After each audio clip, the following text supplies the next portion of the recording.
In the darkest night, we find our light. Battered souls, but we won't lose sight. Surviving together, never alone. Through every trial, we carry on. Surviving together, never alone. Through every trial, we carry on. Surviving together, we stand tall. United forever.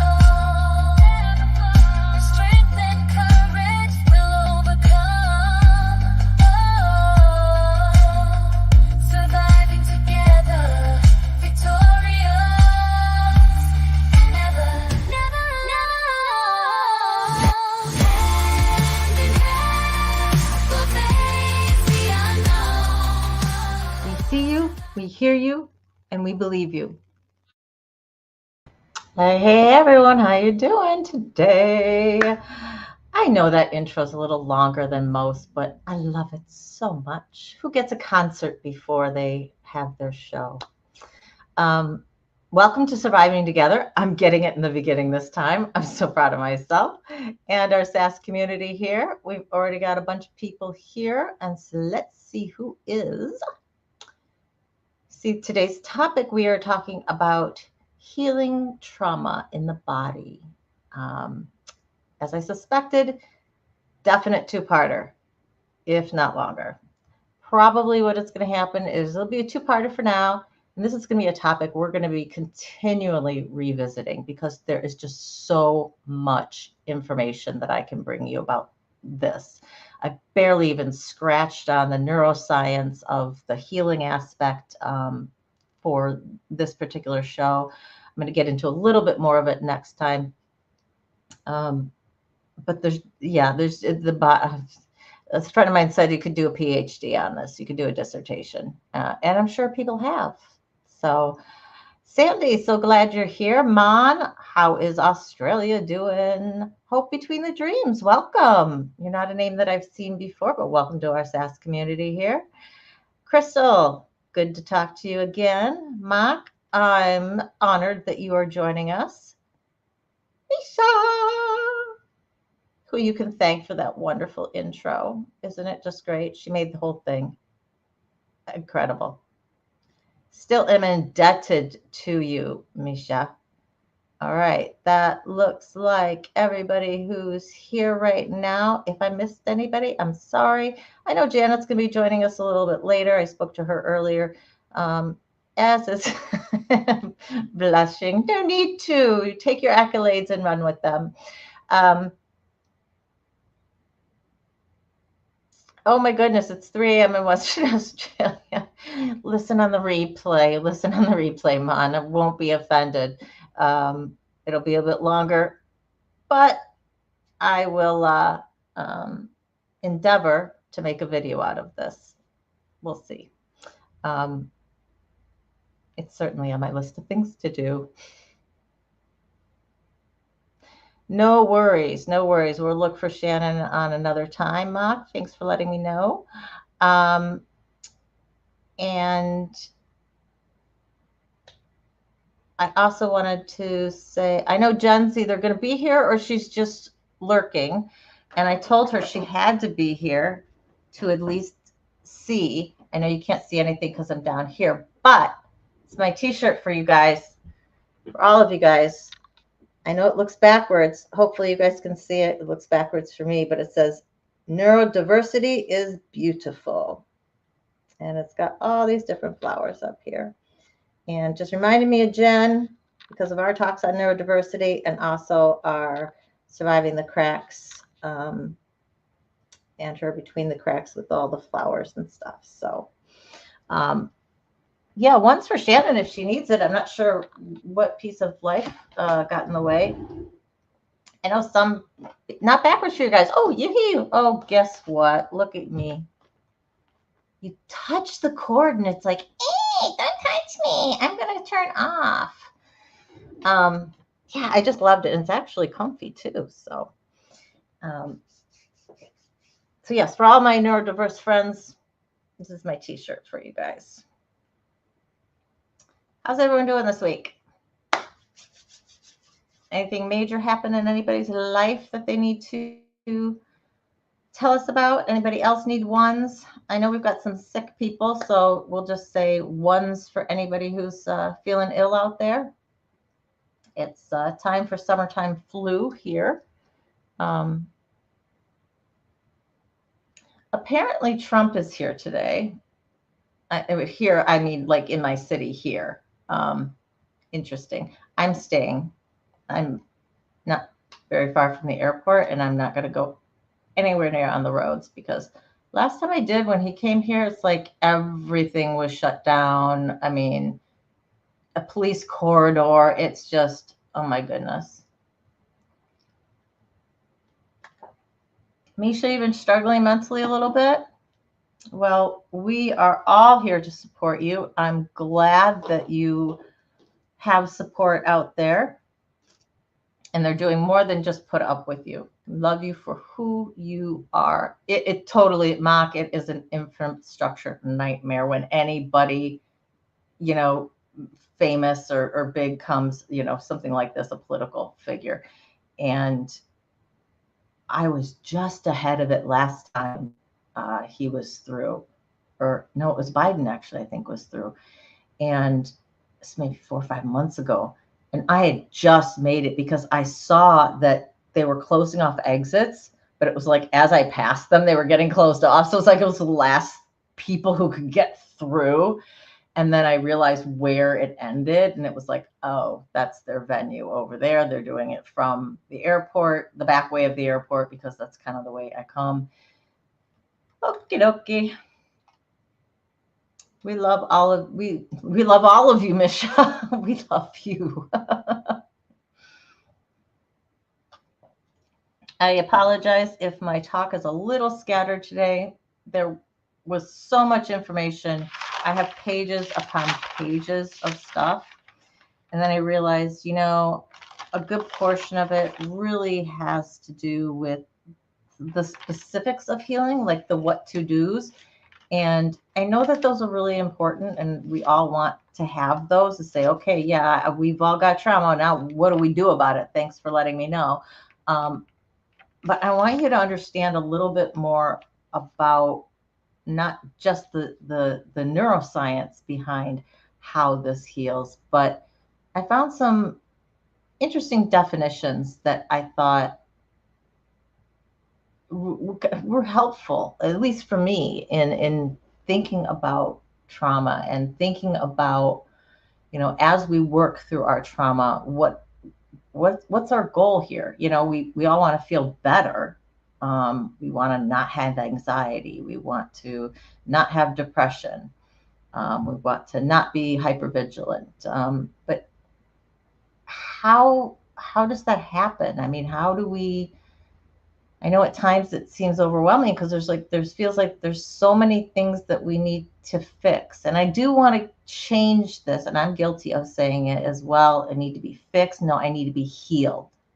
We all need to heal. There's nothing wrong with us. We are the product of an event, and we have to heal from that. And unfortunately, for a lot of us, we will go a long time in our lives before ever recognizing exactly what is wrong with us, putting a name to it, putting a face to the event that actually caused the trauma. So for some of us, even remembering the event. And so we've lived a lifetime with all of these coping skills. And now we understand where all of this has been coming from, why we've acted or reacted in the ways that we have over our lifetime. How do we do different? And I thought that these two different definitions that I'm going to give you, these come from the DMM, or what's called the dynamic maturational model, that is psychology that is used in attachment theory. But I liked it as a way of looking at our trauma, particularly as we want to be able to heal. And it says that trauma is resolved once we can understand the event, contextualize the event, meaning understanding everything that was leading up to the event, understanding the context in which the event happened, meaning for any of those who are SA survivors, that's going to be understanding the abuser. Why do they do the things that they do? Sometimes we have explanations, sometimes we don't. Understanding why you reacted the way you did, and that there's nothing you could have done to do anything differently, despite what your rational brain wants it there to be. And once we understand all of that, and we're also fairly certain that we can prevent it from occurring in the future, that's when they consider trauma is resolved. And it's a really good way of thinking about it, I think, because we have to deal with our past, but there's always this piece of us, right? Especially this hyper-vigilant piece of us. The reason that our sympathetic nervous system is always, on fire, is that we're constantly looking around for danger, because it could be anywhere, right? It could be all around us. Oh, I heard that sound. That's similar to something that was scary, so I need to be, on the lookout for that. What was that? We're constantly in this hypervigilant mode and the main reason is because we want to prevent danger from happening in the future. That's what our body's trying to protect us from. It doesn't want anything like this to happen again.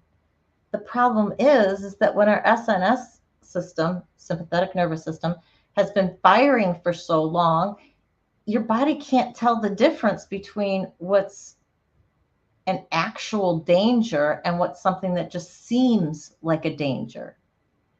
And that's why we overreact. And we're easy to get angry at situations. We're really sensitive, and that's why we might get angry or be upset about a particular situation, or we have a trigger for X, Y, or Z because we're sensitive to these sounds or smells or feelings, generalized feelings. And in talking about this, the DMM also talks about unresolved trauma, and that people fall into two main categories. And please, if you don't feel like you fall into either one of these, or you feel like you fall into both, that's okay. This is coming again from a particular lens of psychotherapy, all right? So it's not going to fit exactly to everybody, but I thought it summed up a lot of what we're looking at here. So if you have unresolved trauma, essentially you don't understand the event that happened or the context around it, what led up to it, what happened, immediately after it. And you don't, and its impact on you, how did that affect you? You don't have a full understanding of that. And if you can't conceptualize it, basically, if you can't put it in its place, then you have unresolved trauma about the issue. And they fall into two main categories. One is the preoccupied person, and the other is the dismissive person. The preoccupied is basically going to try to erase that the trauma occurred. Okay? There's this notion that if I can prevent this from happening in the future, I can pretend like it never happened in the past. I can make it unhappen. And that doesn't work so well. Our body is constantly looking for a way to make an event that happened unhappen, and it's not possible. So you're always in this state of looking for danger, looking for, again, this is going to be the hypervigilance portion of it, always going over the events in your mind. You got loops of feelings and thoughts that kind of keep coming, whether they're about the event themselves or not. And you're just totally taken up by this. So the problem with that is, when we're hypervigilant, we let in too much data. The brain cannot discern, say, real danger from perceived danger. It's all the same because we're operating at that level. Get a coffee for me, Janet. Welcome. And the problem with that is that if you never really have a full understanding of what actually did happen in the past, it's kind of like you're doomed to repeat it. You're not doomed, but you're likely to walk into the same type of situations. You have to understand what happened to us. We have to accept what happened to us. And we have to be able to move on from there. So what's up with the dismissive? Well, the dismissive, they accept that the trauma happened. They admit it. Hey, that's fine. Yeah, the trauma happened, but it didn't affect me. This is all of us who have put it in a box and put it away, right? Okay, trauma happened, but whoop, out of sight, out of mind, don't have to think about it. We're good to go. I think 201, most of us would agree or admit, I know it was the case for me when I had my box put away, that when you're ignoring what happened and your body's protecting yourself from that pain, you're putting all of your feelings, everything that surrounded that event, good and bad, all of your feelings go into that box. And so you don't have them in the present day. You're real numb. You're not feeling any pain because you haven't dealt with it. You've just totally brushed it aside. But we tend to just kind of cycle through our days without really participating in our lives. Definitely not to the degree that we could.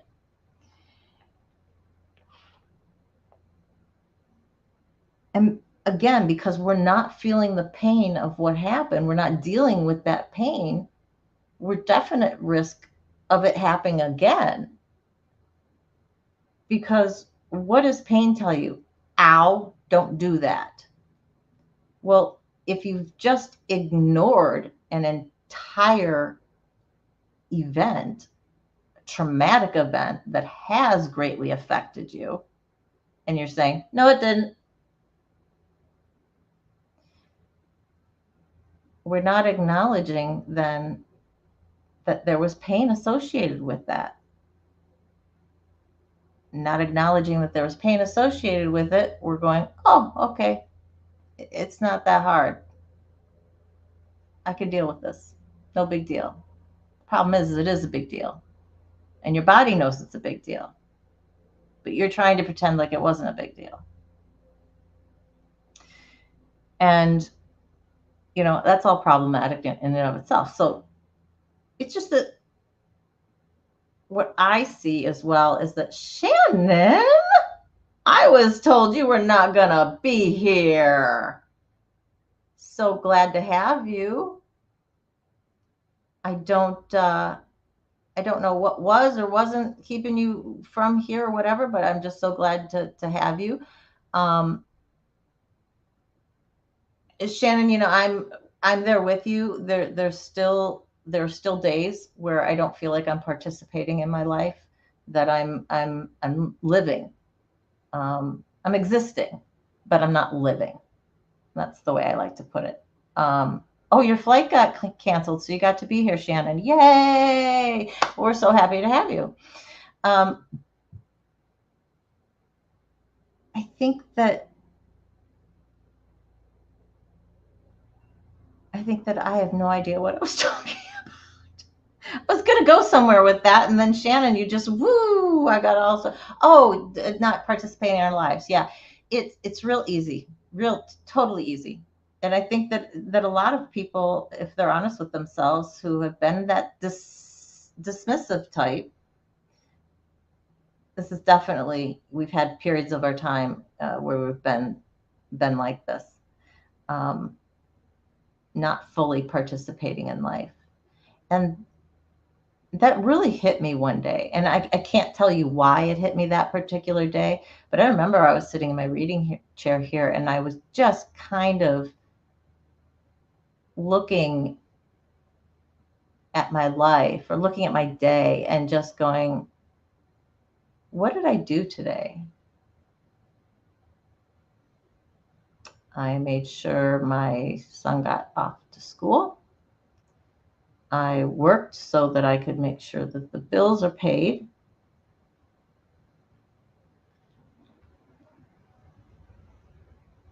Yeah, that's about it. And I read. That was my escape, being in somebody else's world and reading all about it.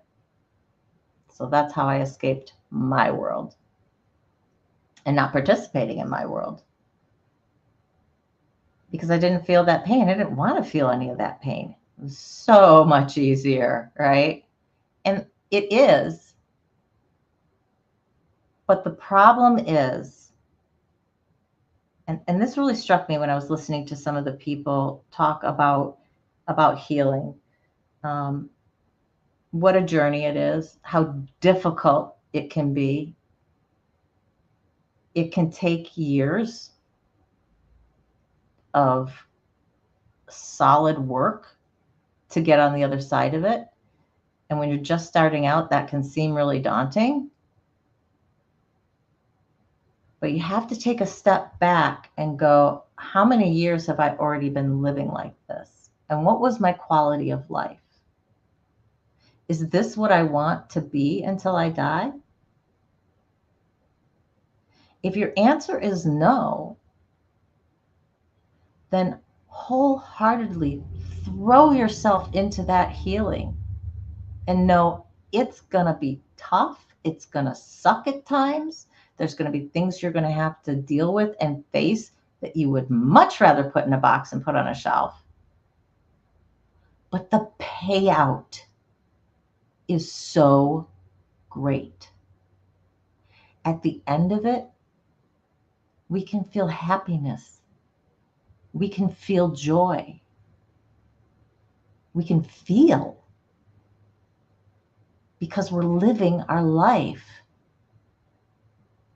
We have a vested interest in being in our lives and moving them forward and seeing it be more than what it has been.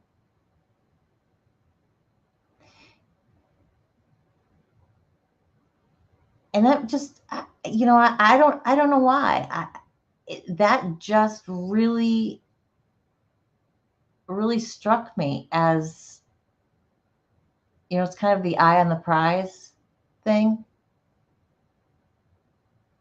Keep telling yourself, remind yourself, put up a poster of why we're doing this.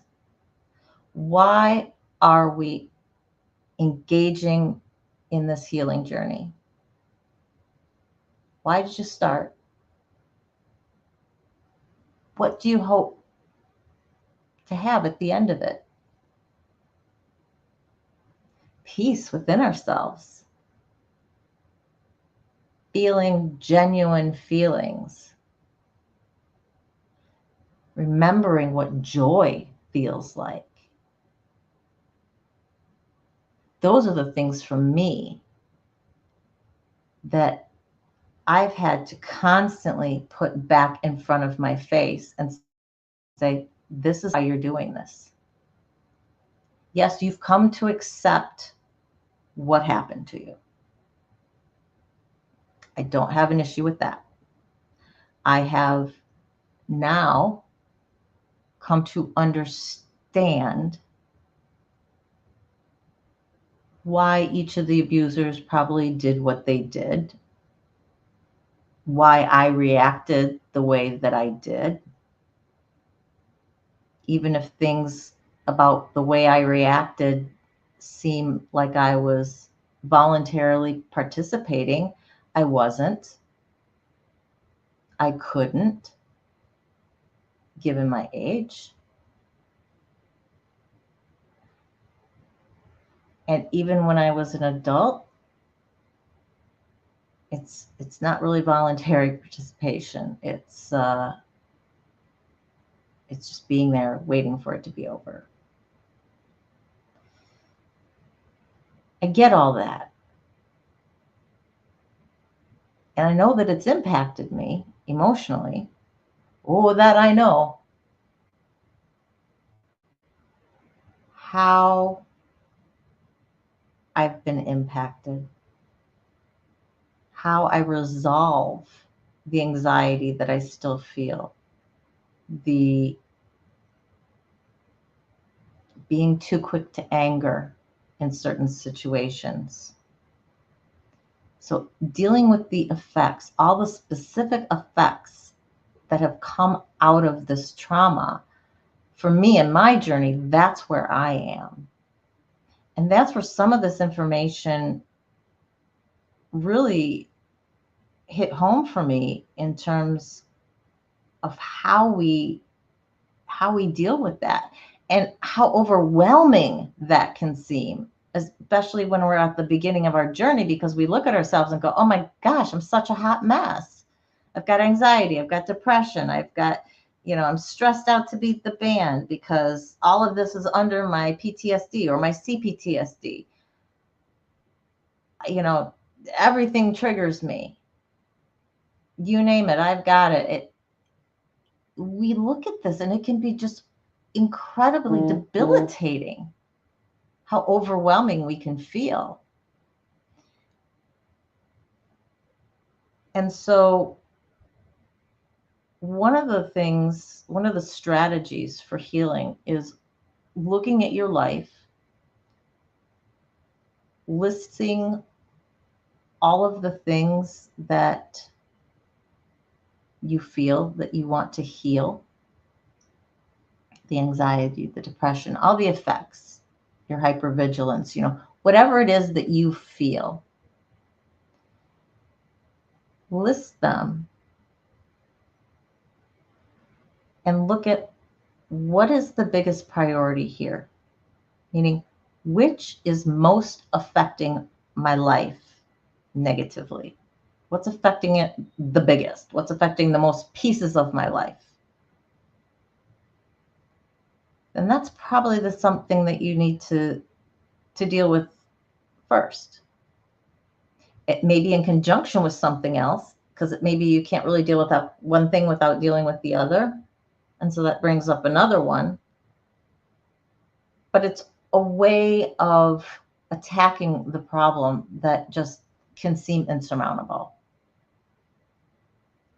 And when I looked at that, I thought, okay, I can do this. So, I wrote down the things that I still wanted to heal, the pieces of me that didn't react like others didn't feel like others do. And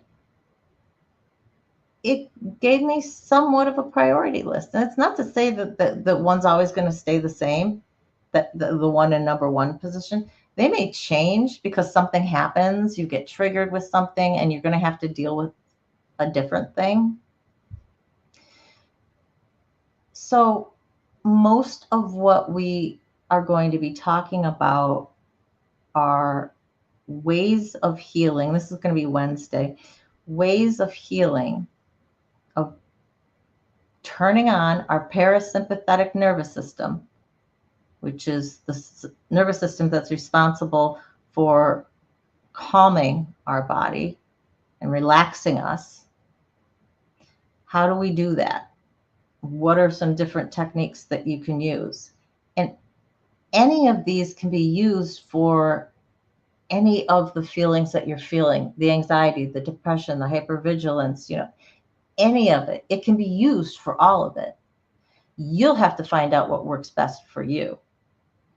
And it may be that one particular method works well for dealing with your anxiety, but you found that there's a different method that works better when you're really feeling the weight of your depression.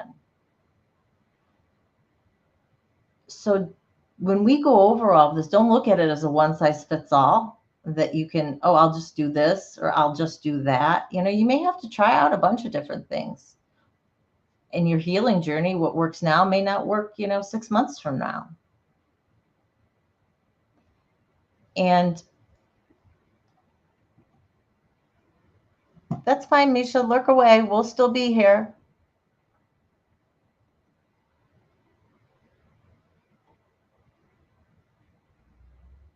Janet, this makes total sense, because this is where I am. Feeling like everything else is foggy. You're walking through a dense fog and you can't really see anybody else. You're not really connecting with anybody else. And being able to breathe. As weird as that sounds, I think for me, when that cloud started to lift, I felt like I could actually take a breath for the first time in forever and not have the weight of everything straight back on me, pushing me down. That was the biggest thing that I noticed. And it really caught me off guard one day. And I went, wait a minute. I'm feeling something remarkably different. And it took me a little while to figure out what that difference was. I won't say I'm a ways from feeling, joy and happiness, because I do feel those in small spurts, happiness more than the joy. But I know that it's there. I know that as soon as these other things are resolved, I know that that can be my life. That this other stuff does not need to weigh me down. It does not need to drag me. They had a definition of a memory and say that it's a memory of something bad, a negative memory. So what makes it different from the memories that we have when we think about our stuff is that the traumatic aspect of that memory has been turned off. So we can look at it in a very analytical way without all that feeling being, flushed into it and being bounced back at us. And so that's kind of the goal, right? Is to realize, this happened. I understand that. I understand now why I reacted the way I did and why I lived the way I did afterwards. I understand it's impacted me and how it's impacted me. And then you need to be able to have the tools to move forward into your future. And those tools, those are your your ways of helping your body move through life, being able to discern actual danger from perceived danger, having the tools to maybe recognize where your dangers might lie. Because I think based on our situations, based on our traumatic events that happen to each of us, there may always be certain situations or a place that we just need to avoid. Now, if it's extremely important to you that you're able to, say, visit that place or go to that house, then you've got some more work to do, right, in regards to that specific aspect of your trauma. If it's not someplace that you have to go or be at, or people who are associated with your abuser that you have to see them at all, if all that just needs to be, can be set aside, and it's just often, on this side of things, then great.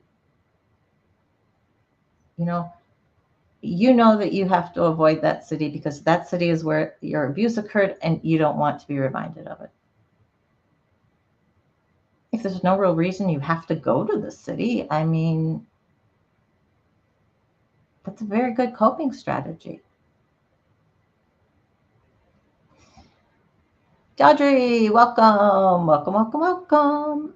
And so good to see you. Glad you are here today.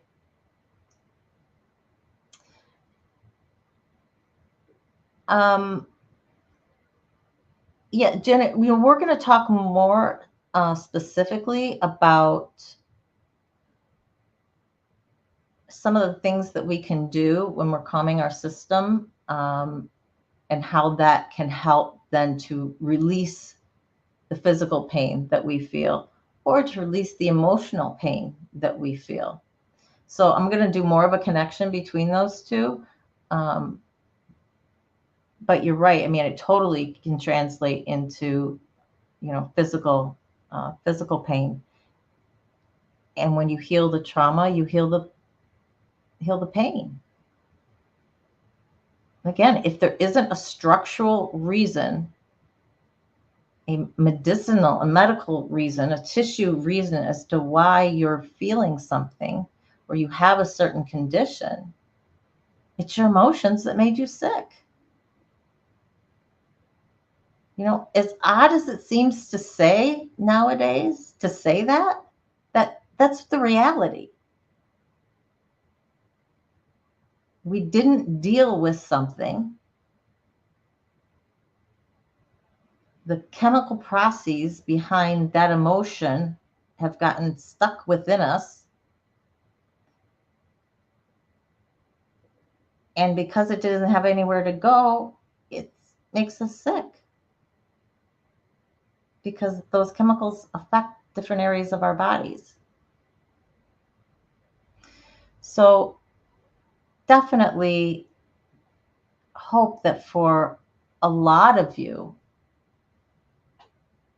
that there is pain that's related to the trauma that you can heal.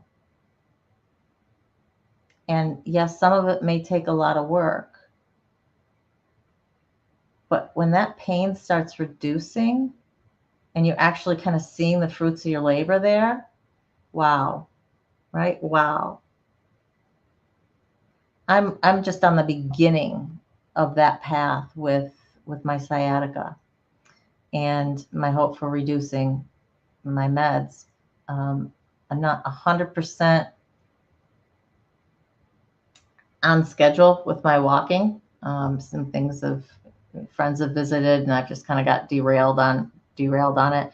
But tomorrow morning, back at it, and get right back into the process of everything that I was doing. And, hopefully at least some of it some of the pain will go away as a result of me taking care of these things and a result of me dealing with and healing the feelings, the emotions that I still have. Yeah, so I see some of you definitely had places that you wanted to avoid, or people that you wanted to avoid. And it's one of the, actually, it's one of the things that we're going to talk about, which is in terms of effectively dealing with something, sometimes is not dealing with somebody. Not everybody gets to be a part of your life.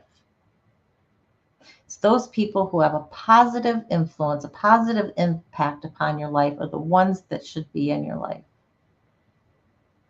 But those people with whom you have a difficult relationship, a toxic relationship, something's negative about it, you don't have to let those people in your life.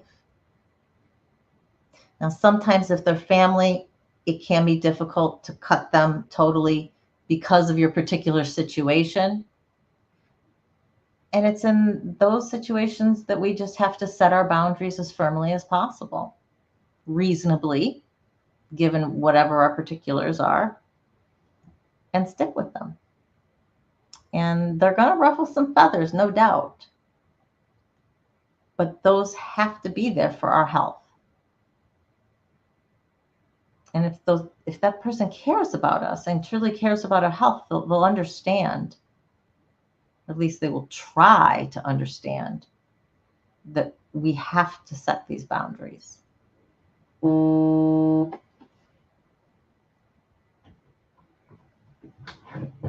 Yeah, eating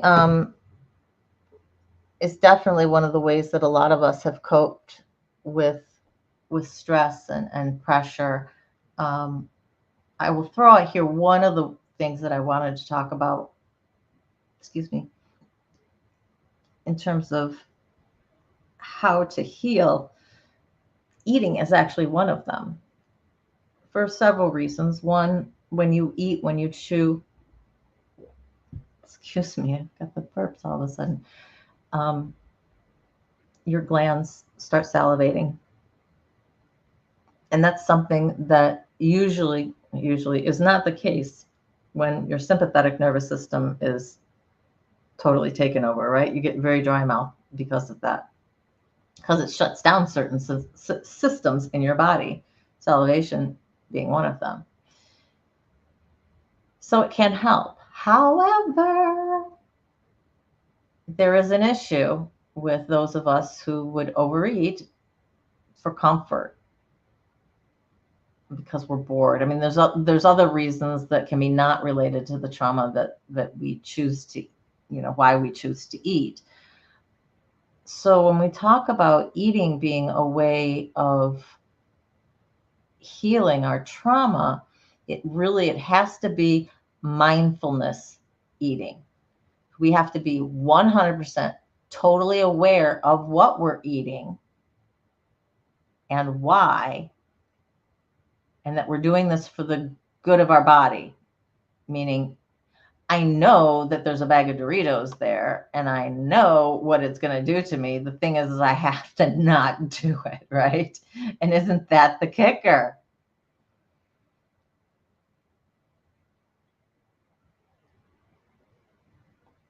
I'm trying to follow some of your comments, but I know you guys are having a little bit of an internal dialogue there, and that's totally fine. That's what I love about this channel. It's what I want about this channel. That's why we have a community of people, so that you can connect with one another. I apologize, though, that I might not be able to follow the flow of a particular chat. But if there's anything that anybody ever wants to talk to me about, feel like I totally missed it within the chat and it's something I should be aware of, or that you want to talk to me about, remember, surviving together, sass@gmail.com. You can always get a hold of me through that, and I definitely will respond to you. So that makes me feel not so bad for not keeping up with you guys, because I can't. Okay, so we've talked about those two things. So what from this DMM mom, how do you heal? How do you heal?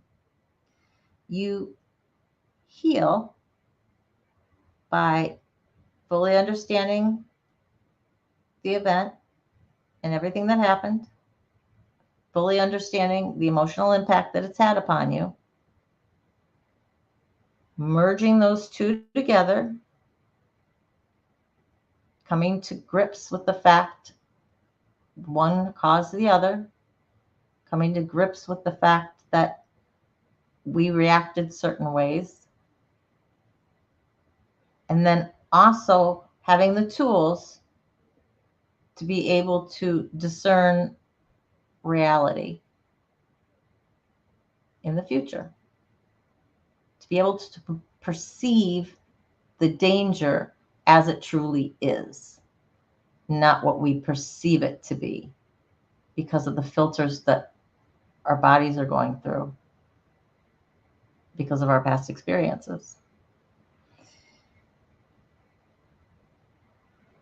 Going beyond just that, and how do we talk about this? How do we make this happen? Some of the piece, and I think this can get lost a little bit because we talk about healing our emotions, healing our reaction to this, dealing with the events that happened, dealing with who the abuser was, why they may have done what they've done, why did they choose me, all of these questions that we may have had surrounding the event or series of events. For a lot of us, then, we're looking back at a whole ton of years that we weren't living our fullest life, that we were living with this pain, that we were dealing with the effects that the trauma has left us, whether that's emotional or physical inside your body. And it's not always been, it's not been what we wanted. And one of the things that I came across, and I thought, wow, how simple, but also how important, that we have to recognize what we feel we did wrong during that time period. Some of us raised children and we didn't necessarily act in the way that we wanted to. And we know that we've probably hurt them. And that saddens us to a great deal. We have regrets. And we have to be able to take all of that and go through the grieving process. Because you're grieving for your inner child, for that person you were before the trauma, because you'll never be that person again. You may be very happy and you may be living your best life, but you're never going to be that person you were or could have become before the trauma.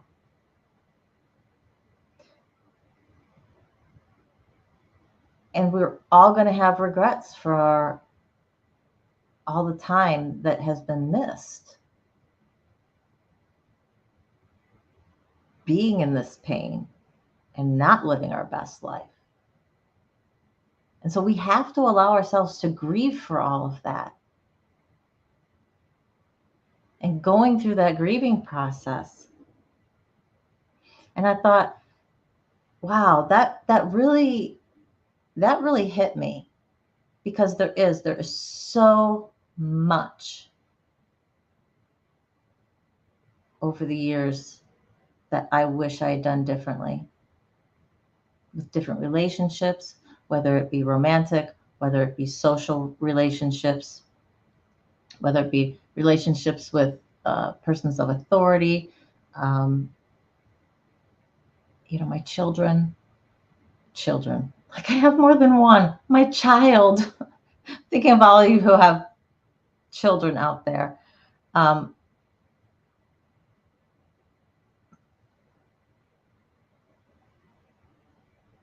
Mon, I'm so sorry that that's the assault that happened to you. Very, very sorry. It sucks. Plain and simple, it sucks, doesn't it? Right? But we're all here because we want our lives to be better. And one of the ways that we heal is through connection. Human contact, even better. But if you don't have that, any type of connection with other human beings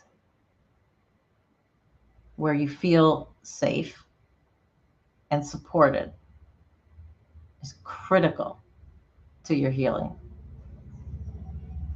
Because without that, you're basically just living in fear the entire time. You're living in that pain. We need to be able to have a space that we can breathe. And I hope that when you guys come here and when you talk to each other and you find your camaraderie and you find your sisterhood, and I can say that because I think everyone's female in here, but find the community here that you can breathe. You can take that weight off your shoulders and leave it outside this channel. Be able to talk about your experiences if you want. Because I do know we have many lurkers, and I do not want anyone to think that if they come into the chat that they have to reveal what happened to them, or they have to tell something about themselves that's personal, how you react to situations or what your traumatic effects are. You don't have to say anything other than you could just say hi to everybody. So do not feel that you have to reveal anything uncomfortable in order to be part of this community. We're just glad that you're here. Whether you participate in the chat or whether you're just listening in. I thank you very much, and I hope that you get something out of it.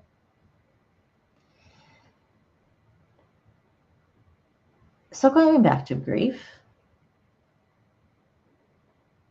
I liked this way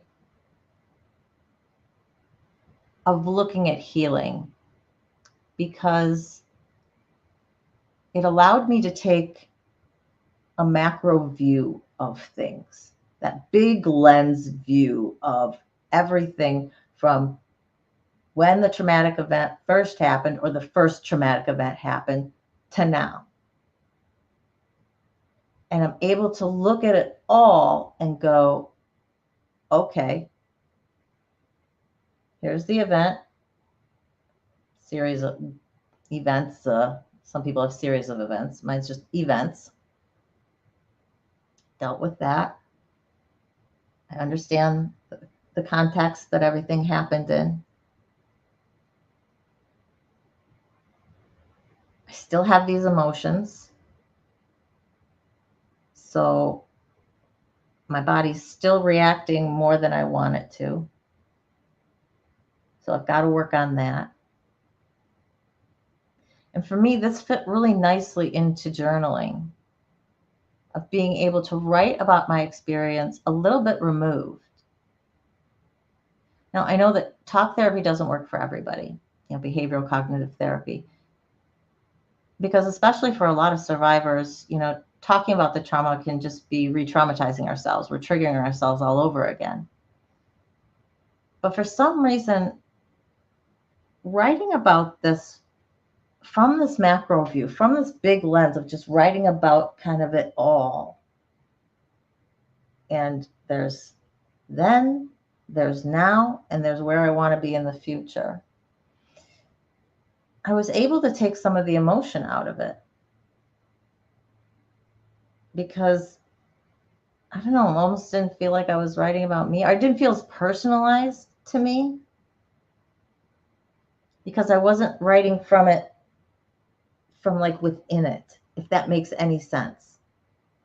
It's like that out of body experience. You take yourself out of your body and you're looking up at all of it with just more of a depersonalized viewpoint. And so I was able to start journaling through this. And as I was doing so, I realized, well, I do understand the context of the abusers. I do understand why I was chosen again and again and again by different people. But I found there were still some questions that I had surrounding some of the events and my reaction, or what I had to say afterwards, or how I was putting it into perspective in my little 6-year-old brain, or my 8-year-old brain, and what I was trying to do there. And I had some things to work through. I realized, no, I haven't quite dealt with all of it. Not for lack of trying, but there were still some questions that I had. And so for me, it was a really good way of finding out where the holes still were for me, and what needed to be done. And for me personally, where I am is really trying to work on my emotions of being able to feel happiness, of being able to feel joy, giving myself permission to do so, being in a calm enough, relaxed enough state more often than not to be able to, grow that and grow that feeling.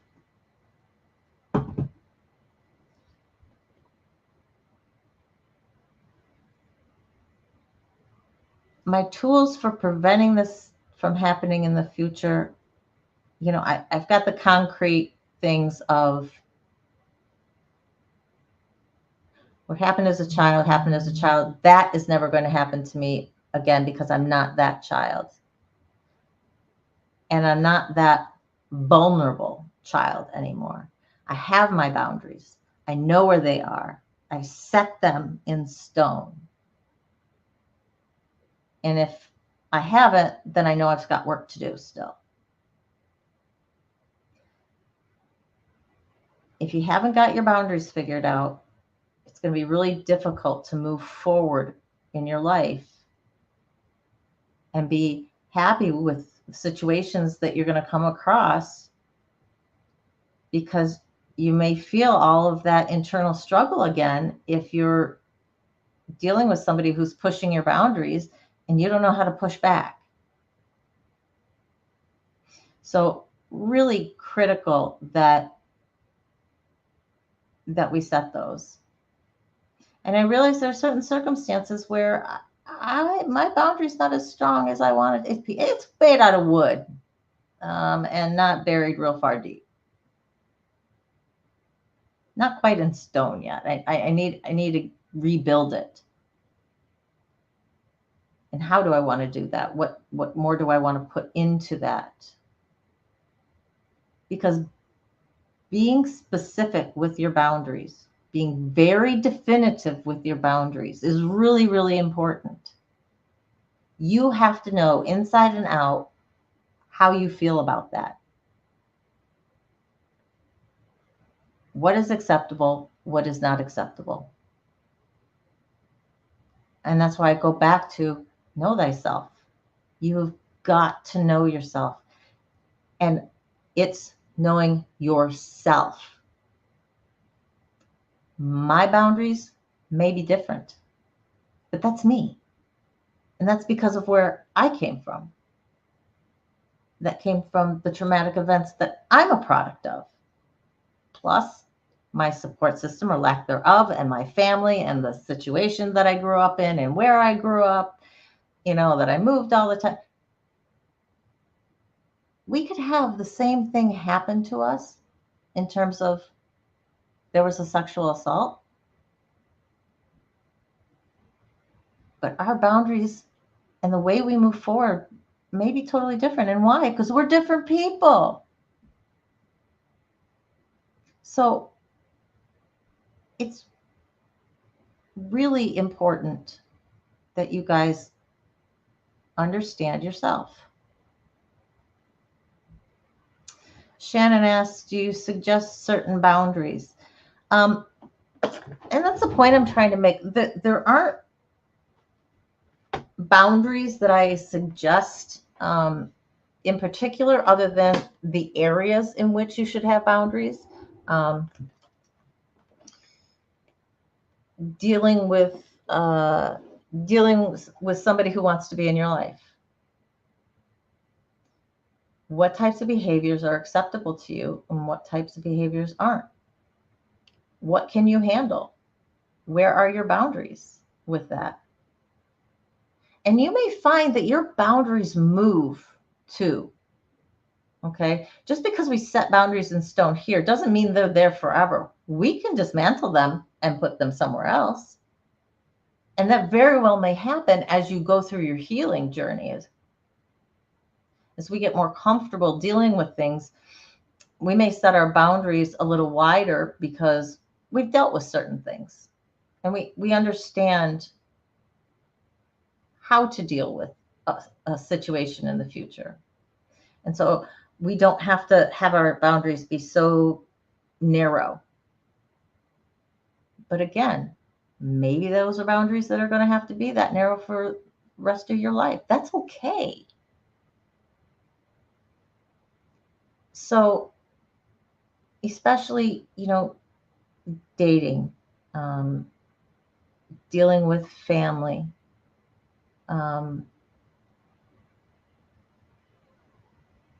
yeah. Georgia says one of her boundaries is she doesn't be around people who are very drunk. Perfectly understandable. I will not date someone who drinks every day. They may have, half a sip of wine, but the fact that they have to do it every day, that makes me nervous. And maybe it's red wine and it's for medicinal purposes and it's for their heart and, it's only 2 ounces, but my experiences being married to an alcoholic color my perception of how that could affect somebody, not just outwardly, but what's going on the inside that they feel they need to be doing this.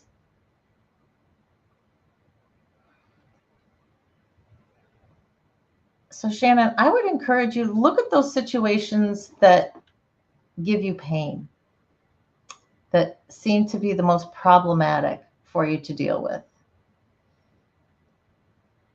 And really analyze and dissect those issues. And be honest with yourself. How do I feel about this? Where do I need to say, enough's enough. I can only deal with talking to this person an hour a week. Any more than that, and I know I start to go wherever, whatever the trigger is.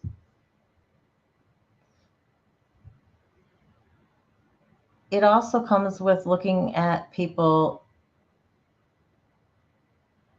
giving a very hard look at people. And especially those people who don't have to be in our lives. And I say that, mainly non-family. As much as we may want to hold on to that person, maybe there are a lot of good reasons not to. And so you really need to dissect it for you personally. But if I was looking at boundaries to set, my daily life would be the things that I'd be looking at doing first. What types of problems am I encountering daily where having boundaries would be helpful? Knowing how to react would be helpful and not always just reacting. Oh, yeah. Shannon, nervous about falling for the wrong person. Active addiction is a no-go for you. Me as well. Me as well. There's always going to be a piece of me that I can't deal with that again. I wish them well, and I wish them recovery for themselves, but I can't do that for them. I can't be that person who takes them through that journey, especially if I don't know they're going to end up on that journey at all. So that's not a situation that I'm going to choose to get involved in. It's the same way as I wouldn't choose to even have a friendship with that person on the whole. Let's say you're out and you're meeting people and a friend of a friend introduces you to, different people or whatever, and you find out, that they're an active cocaine user or they're an alcoholic or whatever. There'd have to be a darn good reason for me to bring that person into my life. There would have to be other things positive things that they brought to my life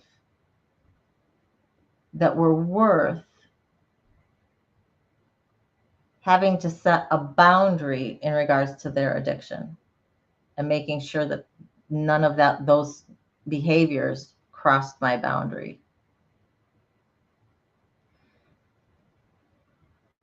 Can't do that. Been there, done that. Yep, definitely. That is absolutely. Jennifer A., welcome, welcome. I have not seen your name before, so welcome to their SAS community here. And it's funny, actually, that you mention addiction, because one of the things, one of the people who was talking about healing was talking about looking at the trauma that gets caught in our body, looking about that situation through an addiction lens. And I think a lot of us can relate to this. The trauma gets trapped into our cells through chemical processes, okay?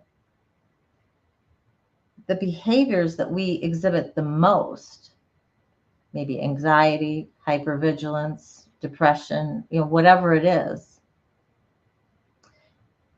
our bodies become almost dependent on those and the chemical markers that our bodies release when we're feeling that. And so that's why it can be very hard to break away from that. You feel good if it feels so foreign. And even feeling that anxiety again, even though it's bad, it's almost a comfort. I don't know if anyone's ever gone through that before. I know I have. And it was really early on in my healing journey, when having any sort of happiness or even just non-negative was foreign, because it had been so long. So in a way, if we can look at some of our traits that we have picked up through the addiction lens and realizing, our bodies are almost dependent on feeling bad, but we want to feel good. How do we deal with addiction? What worked then? Well, first and foremost, you had to make a decision that this was it. You weren't doing this anymore. And really, with our healing journey, that is what we're doing. We're saying living life as it is now is not acceptable. This is not where I want to be the rest of my life. And so we're putting that mark in the sand and saying, my healing starts here. It's not a perfect analogy, but I got what the guy was saying. And it definitely, I think when you can think about it, that if we've ever been felt like we've been pulled back, like we've made strides and then you've been pulled back, and it's negative, but it kind of feels good because it's comfortable. That's kind of what's going on. If it makes any sense. True happiness, what is that? Exactly, Anne. Exactly. I want to have that, you know? Each of us deserves that in life. We have survived to this point. We are strong enough to get to the other side of healing, to where we can feel that happiness, to where when we wake up in the morning, we go, things are good. It's going to be a good day because things are good right now. Things are good. Life is good. That's my dream. That's my dream. I don't know how many years it'll be till it happens. Maybe months, maybe years. I don't know. I have no idea. But I know I can. There's so much that I have suffered through my life. And I've gotten to this point. I know that I can deal with the rest. It's going to be hard and it's going to suck. But I know I've got you guys. I know I have a little bit of family support and a whole community of people that I can reach out to if I need to talk about something. You know, I don't currently have a therapist. I can't afford it. I live in the US. And so I'll get there. I'll get there. And being able to have that attitude and say that to you guys without in the back of my mind going, are you kidding? Good line. But being able to say that and truly mean it from in here, that's a huge step from where I was. Being able to say, I know I can do this. I have no idea how long it's going to be, no idea the hell I may have to go through to get there, but I can do it. I beat the addiction. I'm going to beat this. Because we all deserve that happiness.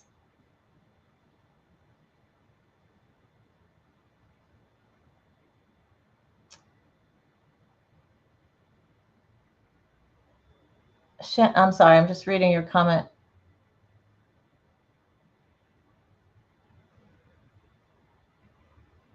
I'm not sure I understand your comment. If someone is completely okay with my being with another man, I am not okay with that. You're not okay if someone else is okay with it? I don't get that. Please explain.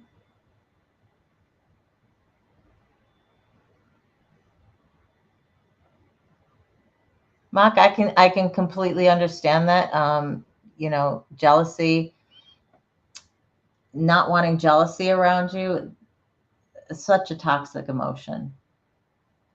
I mean, it sucks the life out of any relationship. And that's definitely the people you need to look at with a very critical eye and say, is this person that important in my life that I need to put up with this and to put a boundary up somehow? Um,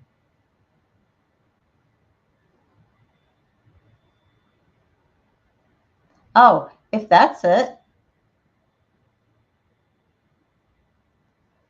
you know, and I'm going to say this up front. when it comes to romantic relations and sexual relations, I do not judge personally, and I'm not going to judge on here. If you are someone who likes to be only in a monogamous relationship, one-on-one, that's your prerogative. That's what you're comfortable with.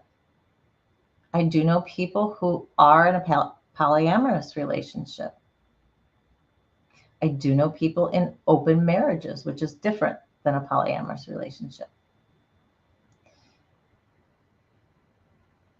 I'm not going to judge those people because they have to live with their lives.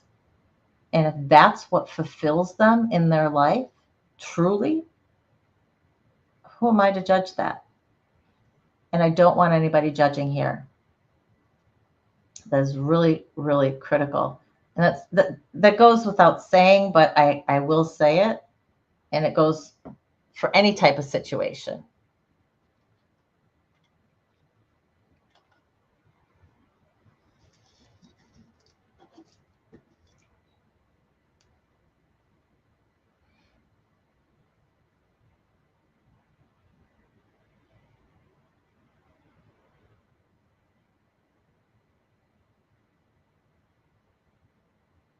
Not to the point of being controlling. Okay.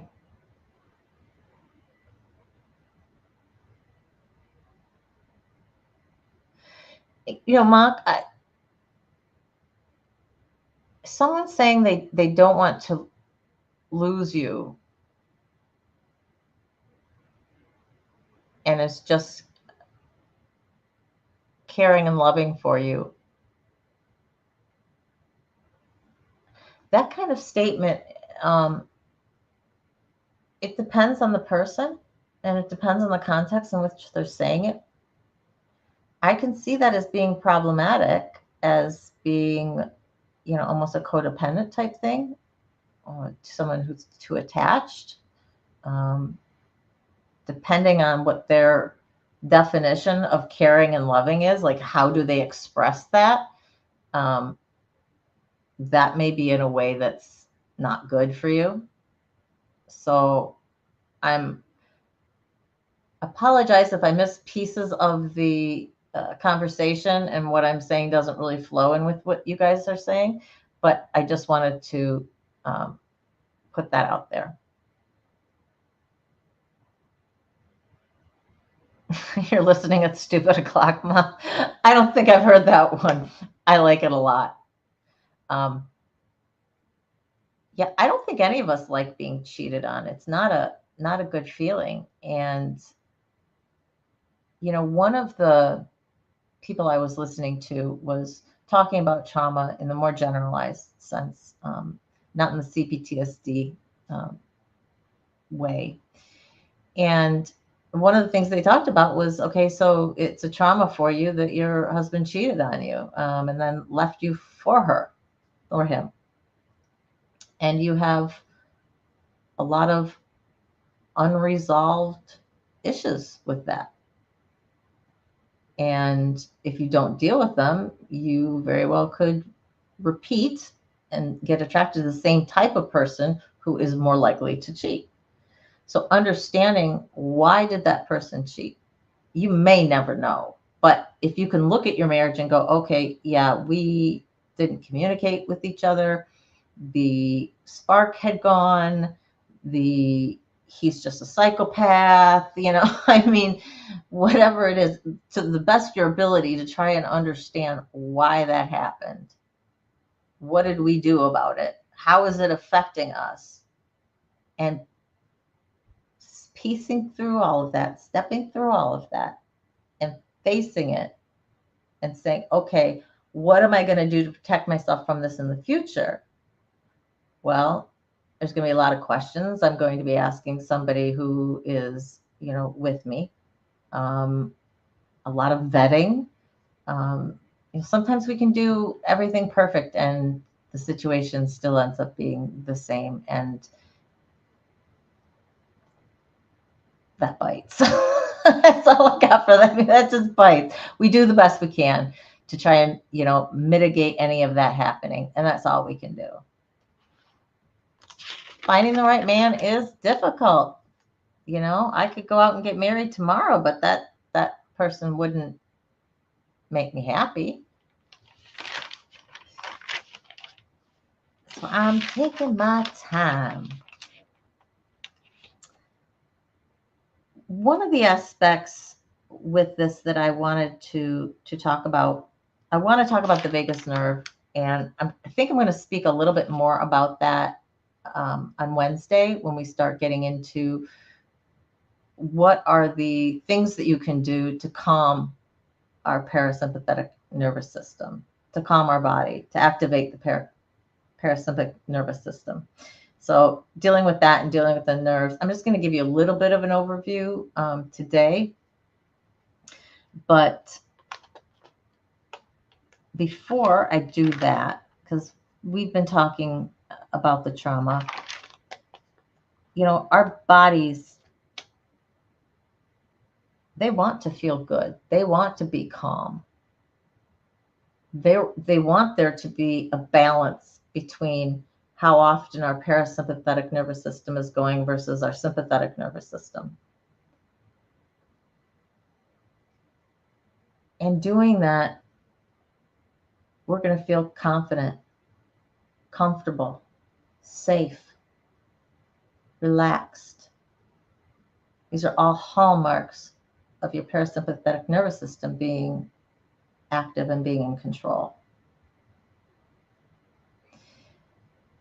And so if you think about it in terms of that, I'm going to repeat that again on Wednesday as we get into some of the specifics with it. But I'm just going to leave that there for now. Yeah, well, I'll talk just a little bit more about having empowerment and agency over your body, why your body needs to feel the way it does. One thing that I want to talk about is, do I want to talk about the vagus nerve first? Or, no, we've been talking about general stuff, so I'm going to talk about this first. I'm going to talk about how trauma gets passed down through the generations.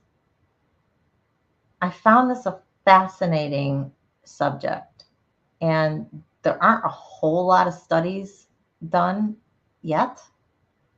The guess is, well, one, yes, trauma does get passed down onto your kids, both because of how you may act or react with them or in front of them, and genetics. Now, this is the area that I just found fascinating. To me, totally get, I'm acting like a crazy woman in front of my child. My child's going to get a little bit of trauma from that. 100% understand that and accept it because it's happened.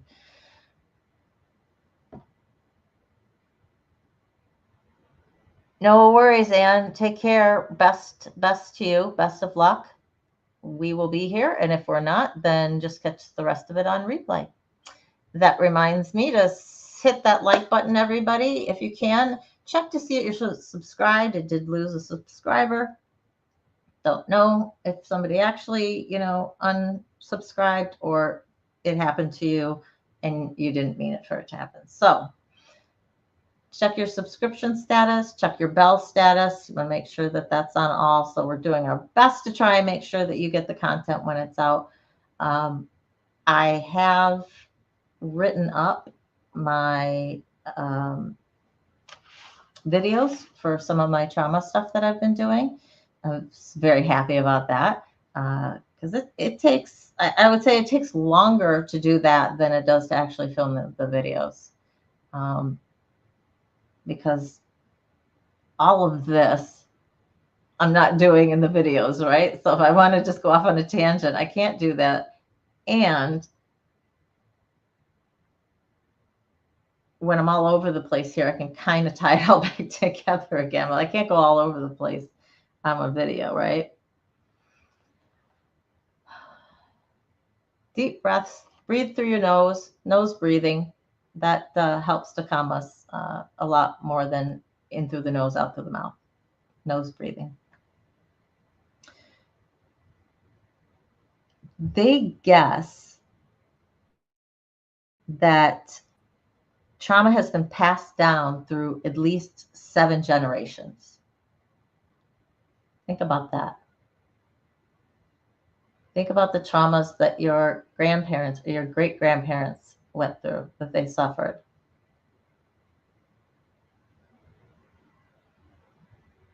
That may be why you don't like the woods. That may be why you don't like the feel of wool.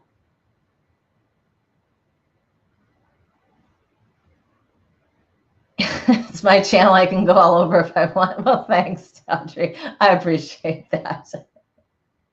Well, I like to keep it like, somewhat concise for you guys, to be able to follow and feel like you can get something out of this, that I'm not just, kind of doing this wild goose chase of some sort of topic.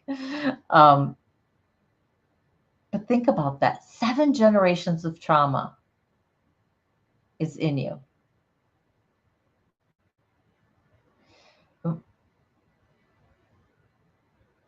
One study that they did, and they had a particular patient, and I said, to kind of put this in perspective, a real life example of it, let's look at this.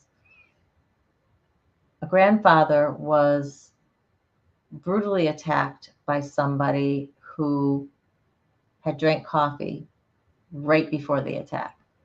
So they had coffee breath big time. That's one of the things that the grandfather remembered, was the smell of coffee, that coffee breath. His daughter didn't really like the smell of coffee. She was put off by it. His granddaughter hated the smell of coffee. Repulsed her. She'd hate my house in the morning. So our sense of smell is protecting us by saying coffee equals danger. Well, yeah, for our grandfather it did in a particular situation. It has nothing to do with me in terms of what I'm living. But don't it's still going. So exactly 2 world wars in those 7 generations plus, gosh, 7 generations. Does that get us back to the Civil War? So if you lived here in the US, or the French and Mexican-American War, I'm not sure. There's the Great Depression being right in between there. Absolutely. I mean, so many things. Just having to live in the 1800s, even if you were in a city, life was tough.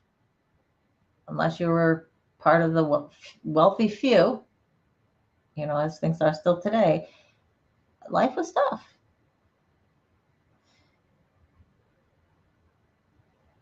And I don't know, it's just so fascinating to me, because I start thinking about, what could I have? What is a quirk of mine, or something that's related to one of my parents, that might be a generational trauma or trauma reaction that's been passed down? I don't know. I can't think of anything in particular, but it's just really interesting to me, because, and people say, how in the world can this happen? Well, it just all goes back to science. When we have trauma, our brains are forever changed, right? Our pathways can go different. It has a direct effect on our physiology. And especially when that is repeated, or is significant enough, the chemical processes that allow that to happen can also turn on and off certain genetic markers. So not only is this trauma going to live in your cells, it's going, psst, DNA. No, the coffee smell, Yeah. Turn that on. Wild, just wild.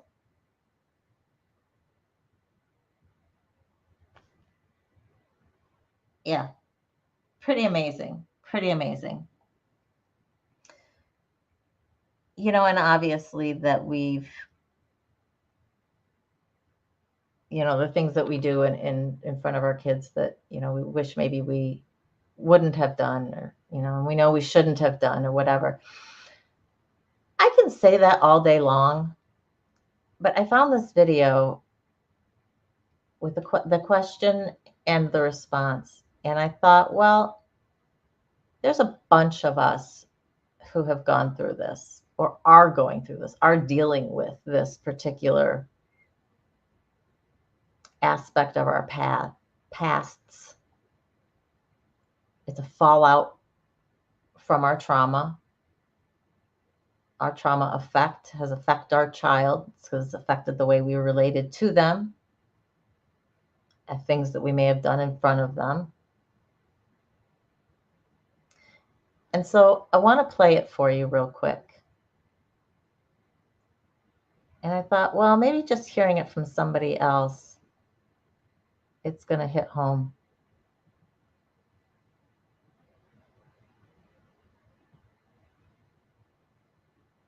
Hit home in terms of what the answer is.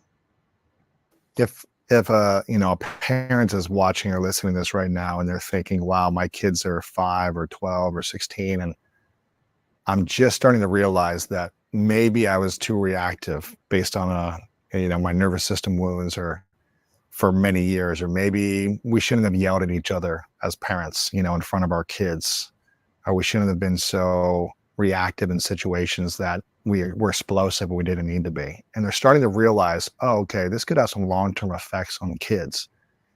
And they've been living that way for a decade with their kids growing up. What can they instantly tell themselves right now about how they've shown up? And what are some actions they can take to start breaking the cycle for themselves and their kids, who still have developing minds, who maybe aren't as comfortable talking about emotions yet because they're younger still? How can they start shifting that without thinking, I've ruined my kids' lives? Mm-hmm. When I weighed 300 pounds, I made a sacred commitment that I was going to lose the weight. You know, it's important for parents, for anyone really, to understand, if I didn't know better, I couldn't do better. Mm-hmm. So if you didn't know that what you were struggling with was intergenerational trauma because you were exhibiting toxic relationship behaviors that were reflected in your childhood home, and you absorbed those as the norm, as a status quo, then you wouldn't know to actually disrupt those and not pass those on, or not, you know, exhibit those in your home. However, it's important that if you now do know better, that you take actions.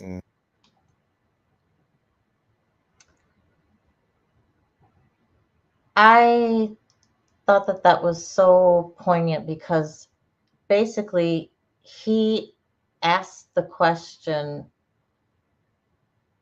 That was me. And it was a decade. And I do have huge regrets. And I do wonder how I'm messed up or, you know, how screwed up my kid is because of me.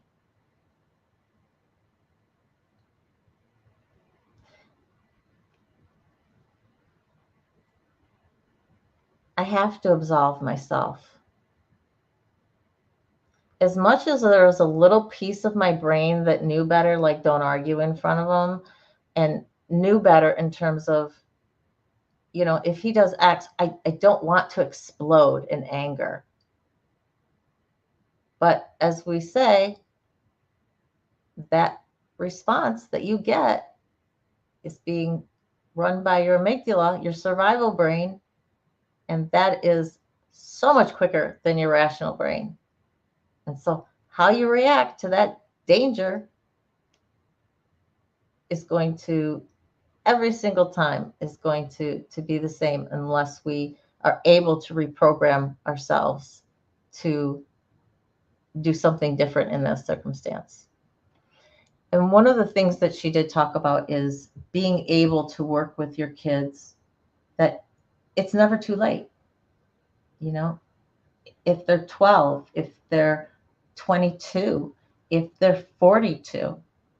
She talks about how she actually works with her parents who are in their early 60s about things that they passed down to her because it just was how they were. And they were because of how their parents were. Now, obviously, you need to have some pretty open-minded parents who are willing to look at some things that may make them very uncomfortable. You know, I don't think that that would work with my parents, but certainly I can see doing this with my child. You know, if therapy isn't an option for you, or your child isn't actively resists going into therapy, or is at an age where therapy really isn't going to help, maybe they're too young for that. She talks about how when they get upset about something easily, maybe they have a reaction that is not quite in line with what it should be, or when they're complaining about, I'm upset about X, Y, and Z, helping them with some of these methods that you're using to be able to calm their sympathetic nervous system and to be able to relax. And they call this, I want to get this right,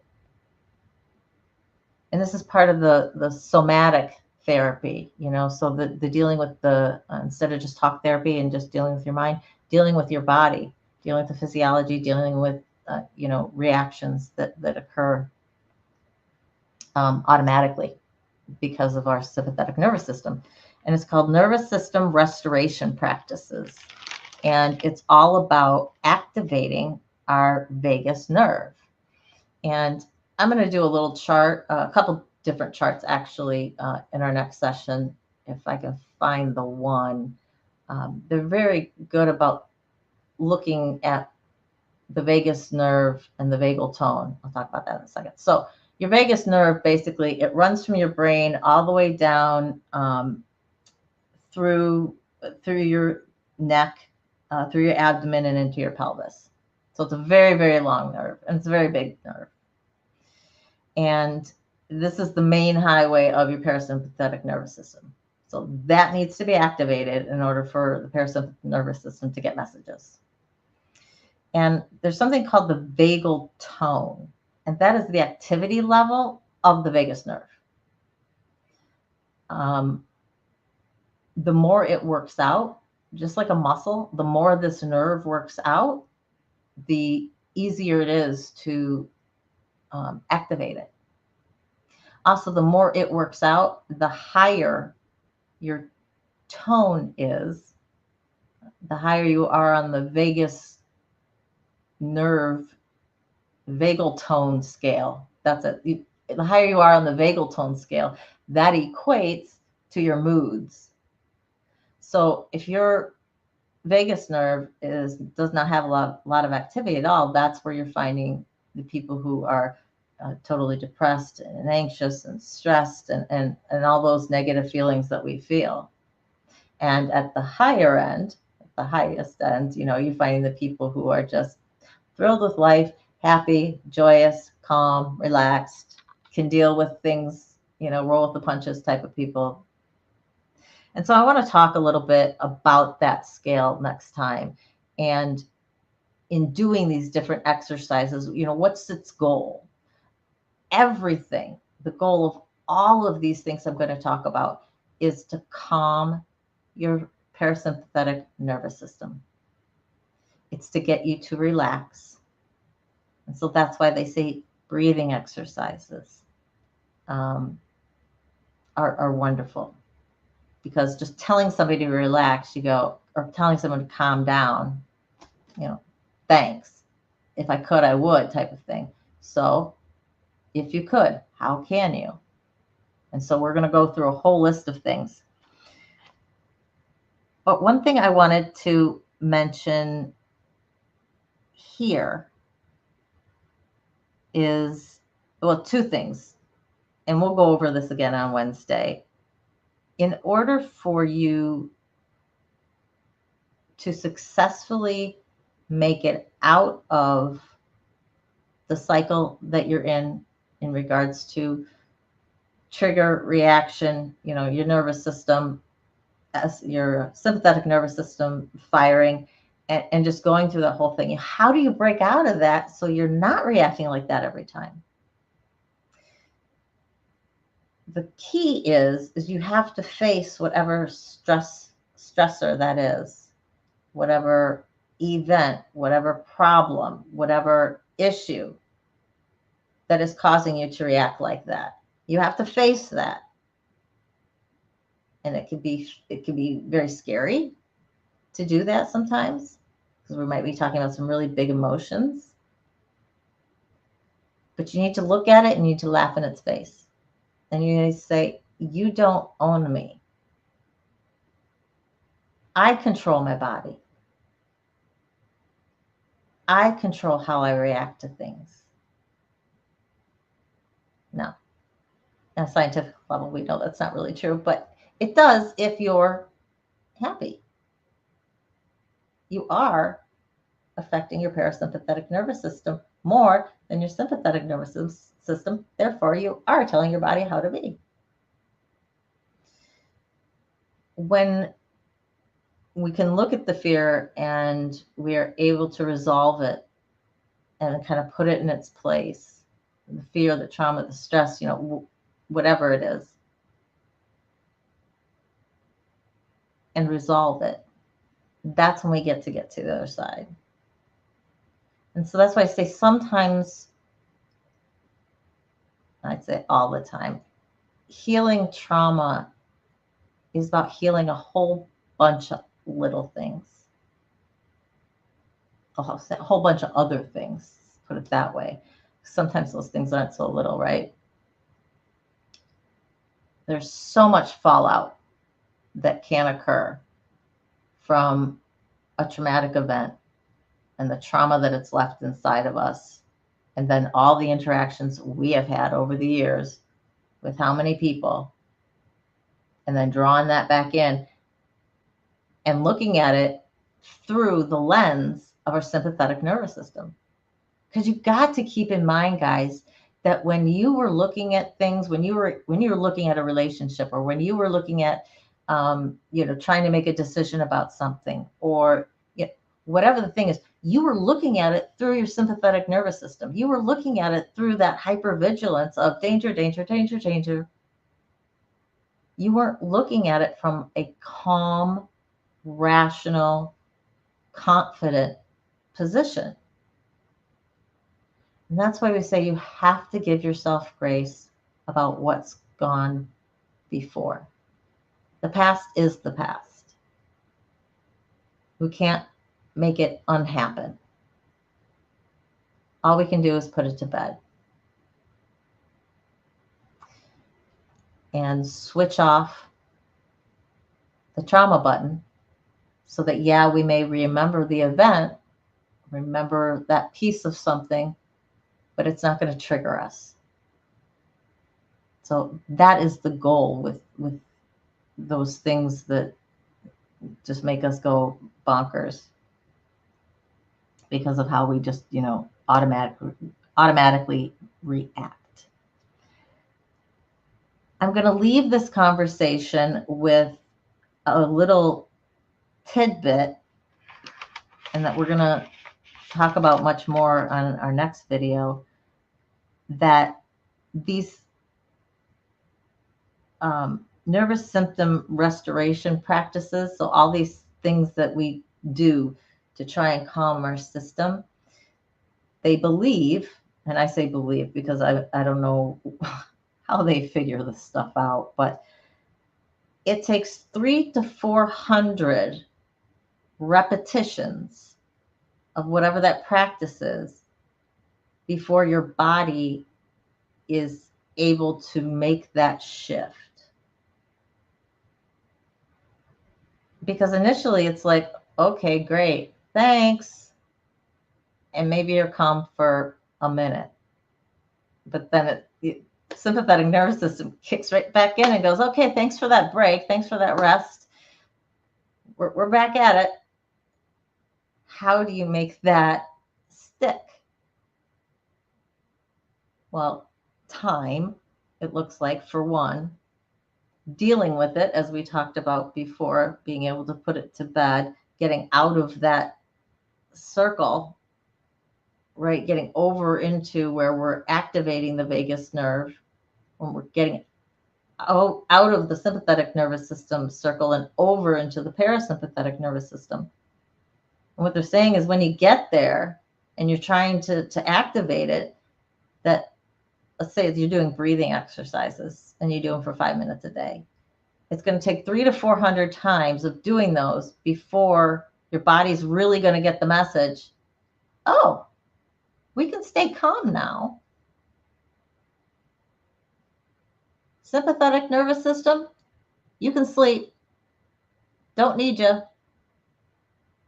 I'm activated, so I'm in control right now. You can go. That's a bit of occurrences. So that's a bit of time that it's going to take from the start of actively putting these things into practice till your body is ready to make that change. So what do? You work on that problem in the meantime, right? You're working on getting your parasympathetic nervous system in line with whatever method you choose, multiple methods, I would hope. And you're dealing with that problem, that issue, that trigger, so that you have put it to bed, have faced it, have put it in its proper context, have looked at it and said, okay, that served a purpose at the time, but was not needed thereafter. You've hung around 10 years too long. I don't need you anymore to protect me. I don't need this type of protection anymore. Whatever your body was doing to protect itself from what happened before, you're in a different place now. That danger isn't the same. You don't need that same protection. So that can go to the side. So hopefully by the end of it, what happens is you've dealt with the issue. You've been able to activate your parasympathetic nervous system, and it stays basically in control. It stays as your norm, as your mean. That's where your starting point is. Instead of your sympathetic nervous system being activated, being your starting point, being where you are on a daily basis. Exactly, Mock. It's like jumping hurdles. You practice to get up and keep going at it until it's a natural process to you. Yeah. Think about it, with learning any new skill. That's essentially what you're doing. You're learning to activate your parasympathetic nervous system.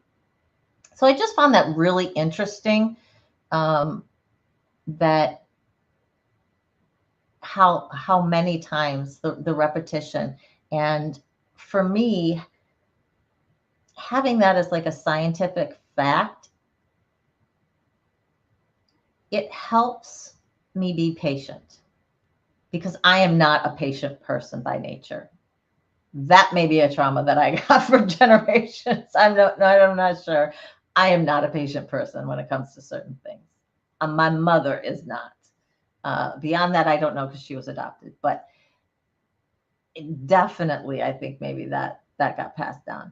But knowing that there's a scientific reason as to why I just can't change it tomorrow, and going, okay, I understand it. I'm working on it. I'm doing these exercises. Why can't we just be on the other side? There's a reason for it. Practice makes perfect. You got to get it where it's second nature. I got to do it enough times. I got to make sure that the issue that I'm dealing with in regards to this is put to bed. If it's not, what will happen is at least your parasympathetic nervous system is used to kicking in when you do something. So if you've not totally dealt with that problem and something triggers it, and you do that same breathing exercise, your parasympathetic nervous system goes, oh, I know this one. That's me. That's me. You're calling me. I got it. No problem. It's going to kick in, and you're going to be able to deal with that trigger so much quicker and so much easier because your body has learned how to do it. So it's not going to be as big of a deal as it would have been in the past. And the more that happens, the less likely it will be that you'll be triggered in the first place. So that is the last of what I have for you today. As you can see, we're 2 hours in, and I did not talk about barely any actual things to do to heal yourself or to activate your parasympathetic nervous system. Activate the calmingness. Your body wants to be calm. It wants to be relaxed. It wants to feel confident and secure and supported and all of that good stuff. So the question now is, how do we get there? And that I will answer on Wednesday. Any final thoughts, guys? Anything major I missed that you want to let me know about? I know some people were sharing some things and I kind of missed what all was going on, but intergenerational traumas being passed down is a real thing. And I think it'd be fascinating to be able to figure out what, it doesn't change how you need to deal with it and how you need to heal that trauma. I just think it's really interesting to say, oh, this is where all this comes from. They say that a lot of people who had children in the Holocaust, they were by nature much more cautious. The children of them were much more cautious, more nervous, just generally, a more sensitive person to things, quicker to think something bad's going to happen than somebody ringing the doorbell thinking something, it's good, something good on the other end. Those sorts of feelings. And that was genetic, because a lot of these people were very young when they were, taken away or put at the camps or barricaded in ghettos. A lot of interesting things, a lot of interesting information. So the 6 of you that are left watching, that are here, thank you very much. I appreciate you so much. I appreciate all of you who are going to watch on replay. Please leave a comment if you can. It really helps the algorithm with YouTube get this video pushed out to more people. I'm really trying to grow the channel. It's one of my second half of the year goals is to grow the channel. Not too extreme. I'm thinking, maybe 500. What do you think? We're at 180. Would 500 be like a reasonable goal? Because I don't imagine we're going to have those, 100, 200 subscriber peoples, in the lives. I think the lives are still going to be very manageable. But if it's reaching in more people, if more people are at least getting the message of what we're trying to say, and even become lurkers in some of the lives, to me, that's a win. We just want to be able to help more people. So if anything that we talk about, if you want to refer, share this video with friends and family, share any of the other videos.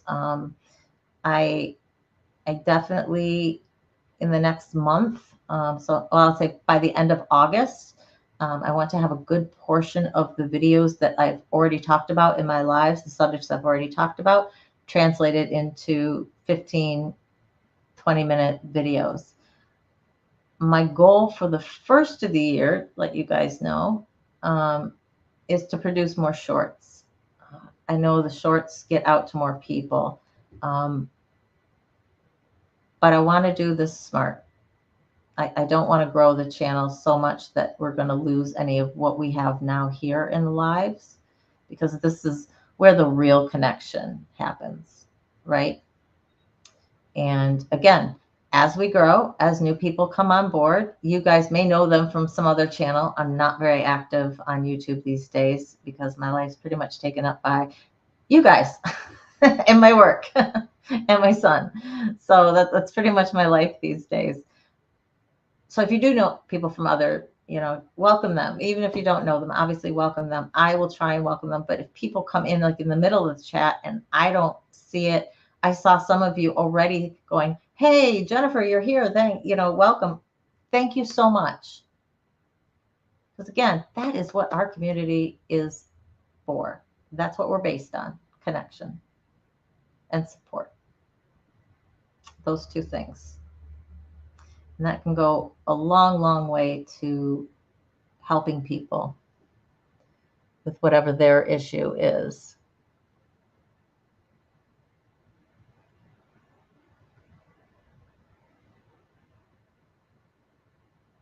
Oh, I forgot. Can you guys see pets in the background? Well, no, you can't see anything because I knocked this thing again. Oh, there we go. I forgot. That's Tigger, who is licking his paw, was on his back. He very much likes his belly scratches. I forgot that he was there. He blends into the chair, right? And then you've got the little jaguar beside him. I got that for Kieran because there was a jaguar on some show, and it looked exactly like that. And I found that at the thrift store or something. So, so he's, I was just talking to somebody today though. I've never seen them cough up a hairball, and we have to clean up all their puke. I've found it all, but it's been food. It's never. He is a cutie pie. It's like he never lost his baby face, is what happens. He kept this little. It's almost like his head's a little too small for his body because he's a big guy. But but yeah, he's a cutie pie. We love him. Aw, look at him. He's going back to sleep.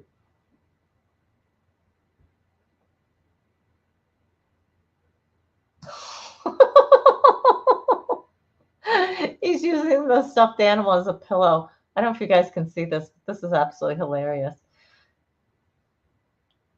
I would think we may have to have him. He's going to be on my camera from now on. We'll see. Generally, it's Moki laying in his bed over here. But I totally forgot Tigger was there. He likes that spot, actually. Ah, well, that was funny. That was a good nice way to end. Laughter being one of the best ways to activate your parasympathetic nervous system. So I'll give you a freebie, give you a peek into things that we're going to be talking about on Wednesday. Laughter is one of them. So if you don't have people around you who you can laugh with, go on YouTube, watch funny animals, watch some comedian who you like, watch their stand-up. I recommend Josh Johnson. I actually love him. He is an observational comic, and he does touch on current events when things happen. He's very much into history and things of that nature, but I think he's absolutely hilarious. His videos are on there. It's like almost every set that he does that's different material is on there. So like 15, 20 minutes long each. So Audrey, you were just listening to a podcast about the value of medicinal value of laughter. Yeah, it's 100% true. So try to find a way to laugh, guys. Even if it feels like the rest of your life is falling down, try to find something to laugh at or with, or somebody to laugh with. It will definitely improve your mood. And just don't do it, so much in a row that you look like a crazy woman laughing like a hyena, out in public. So just some tips, it's practical things. So humor is life's apology for having to deal with life, Max says. Yeah, that definitely can be. Definitely, I can get behind that statement. All right, guys, that is going to do it for me. We're just over 2 hours today, so I am going to take this this break, and don't think my son's home yet, but I'll have to see. And I'm going to get some dinner. So I wish you the best. Please keep in touch with each other. If you need to get in touch with me, Surviving Together, sass@gmail.com. The link is in the description. Also, there's the book called Healing Trauma by Peter Levine, or Levine. I think it's Levine, is in the description. And that's a really good book. It's a smaller book, much, much smaller than The Body Keeps the Score that I was talking about last time. I have a book for you for next time. It's on somatic experiences, a lot what we're talking about, how, instead of talk therapy, there's other things that we can be doing to activate that parasympathetic nervous system to calm our body, that our body really needs to heal. Just talking about it's not going to do it. So, and but it's not for everybody. I know that there's some people on here that talk therapy really is their main thing and it works for them. Great. Everybody has to take what works for you. Talk therapy is not very effective for me. So finding a whole host of other stuff is, really good. I think the book that I have next week for you, it's not too terribly long. I think if you had a hard time getting into either one of these really these are the seminal books on dealing with mind-body connection. If you can't really get into them, I think this one's going to be a little more reader, masses accessible, written on a much less academic scale, if that makes sense. So, Crystal, you're very welcome. Running this channel is my honor, 100%. I wouldn't be where I am on my healing journey without you guys, because I promised that I was going to go through my healing journey with you, and I am. We're all in different places, and that's okay. We'll learn from each other. What worked, what didn't, might work for somebody else. Our ups and our downs.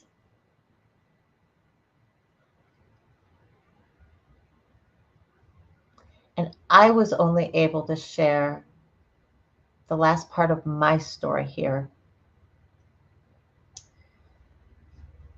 because of all of you.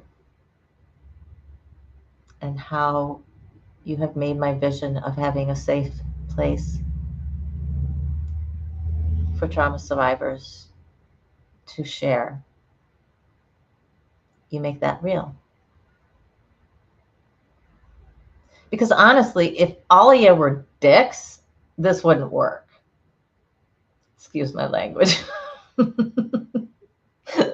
But it's true.